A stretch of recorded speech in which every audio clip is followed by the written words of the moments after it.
بسم اللہ الرحمن الرحیم۔ دوستوں، اللہ تعالیٰ نے فرمایا کہ ہم نے انسان کو مشقت میں پیدا کیا۔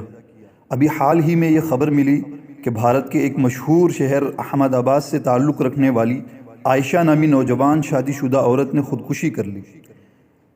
دوستوں، ان کے اس کام کی تعریف تو نہیں کی جا سکتی۔ تکلیفیں آنے کا یہ مطلب نہیں ہوتا کہ اپنی جان کو بہت زیادہ سستا سمجھ کر اسی کا سودا کر دیا جائے، بلکہ ایسے موقع پر اللہ تعالیٰ سے تکلیفوں پر صبر اور ان تکلیفوں کو دور کرنے کی دعائیں کرنی چاہیے۔ وہیں اس نوجوان لڑکی عائشہ کی وفات نے ہمارے مسلم معاشرے کو ایک بہت بڑا پیغام دیا۔ لوگ کہتے ہیں کہ رسم و رواج میں کیا حرج ہے؟ مسلمان بھائیوں، ہم کو تو اس میں حرج نظر نہیں آتا، لیکن ان رسم و رواج کے جھمیلوں میں لاکھوں نوجوان لڑکیاں بے نکاحی ہیں اور لاکھوں کی تعداد ظلم کی چکی میں پس رہی ہیں۔ پیغام ہے تمام مسلمانوں کو کہ اپنے علاقوں سے ان بری رسومات کو ختم کرے۔ تو اسی مناسبت سے خودکشی کے کچھ ضروری آپ کے سامنے رکھنے کے لیے حاضر ہوا ہوں۔ سب سے پہلا مسئلہ تو یہ ہے کہ کیا خودکشی کرنے والے کی بخشش نہ ہوگی؟ سوال ہے، کیا فرماتے ہیں علماء دین مفتیان شرع متین مسئلہ ذیل کے بارے میں کہ اگر کوئی شخص خودکشی کر کے مر جاتا ہے یا وہ ایسی جگہ مرا ہوا پایا جائے کہ اس پر خودکشی کا شبہ کیا جاتا ہے؟ ویسے تو علماء دین کے ذریعے سے معلوم ہوا کہ خودکشی کرنے والے کی بخشش نہیں ہے، لیکن اگر اس کے لیے اس کے رشتہ دار وغیرہ قرآن اور دعائیں مغفرت وغیرہ کرتے ہیں تو اس کو یہ ثواب پہنچے گا یا نہیں؟ جواب: خودکشی کرنا گناہ کبیرہ اور موجب عذاب ہے، مگر خودکشی کرنے والے کے متعلق یہ کہنا کہ اس کی بخشش نہیں ہوگی صحیح نہیں ہے، بلکہ اگر اس کا خاتمہ ایمان پر ہوا ہے تو گناہوں کی سزا بھگتنے کے بعد کبھی نہ کبھی اس کی بخشش ہو ہی جائے گی، اور اس کے اعزاء و اقارب جو ایصال و ثواب کریں گے وہ بھی اس کو پہنچے گا۔ سوال ہے، زہر کھا کر مرنے والا ایمان پر مرتا ہے یا نہیں؟ اگر کوئی شخص زہر کھا کر مرتا ہے تو کیا اس کا خاتمہ ایمان پر ہوگا یا نہیں؟ کیا ایسے شخص کی مغفرت کی کوئی صورت ہے؟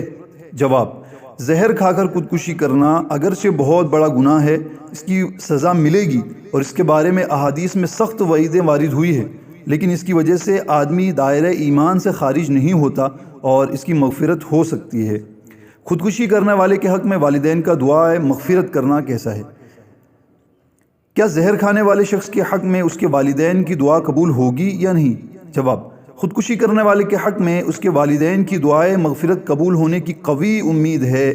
نبی اکرم صلی اللہ علیہ وسلم نے ایک خودکشی کرنے والے کے حق میں دعائے مغفرت فرمائی تھی، جیسا کہ ابن ماجہ کی روایت میں موجود ہے۔ تو ہم بھی عائشہ کے بارے میں دعا کرتے ہیں کہ اللہ تعالیٰ اس کے اس جرم کو معاف فرمائے اور اللہ تعالیٰ اس کی مغفرت فرمائے۔ ایک مسئلہ ہے، خودکشی کرنے والے کے لیے ایصال ثواب کرنا کیسا ہے؟ کیا خودکشی کرنے والے شخص کے اقربا کے لیے مرنے والوں کو ثواب پہنچا کر اس کے گناہ عظیم کو معاف کرانے کی کوئی صورت ہے؟ جواب: ایسے شخص کے حق میں اس کے رشتہ دار ایصال ثواب کریں اور مغفرت کی دعا کریں تو انشاءاللہ قبولیت کی امید ہے۔ کیا خودکشی کرنے والے کی نماز جنازہ نہیں پڑھی جائے گی؟ سوال ہے کہ زید نے گھریلو الجھن اور آپس کے لڑائی جھگڑے سے پریشان ہو کر خودکشی کر لی۔ اب مسئلہ یہ پوچھنا ہے کہ اس کی نماز جنازہ پڑھی جائے گی یا نہیں۔ واضح ہو کہ یہاں کے بعض لوگ یہ کہہ رہے ہیں کہ خودکشی کرنے والے کی نماز جنازہ نہیں پڑھنی چاہیے، اور بعض لوگوں کا کہنا ہے کہ اس کی نماز جنازہ پڑھی جائے۔ صحیح کیا ہے؟ حکم شرعی تحریر فرمائیں۔ جواب: خودکشی کرنا بہت بڑا گناہ ہے لیکن موجب کفر نہیں، لہٰذا خودکشی کرنے والے کی نماز جنازہ پڑھنا فرض ہے، چنانچہ زید کی نماز جنازہ پڑھی جائے۔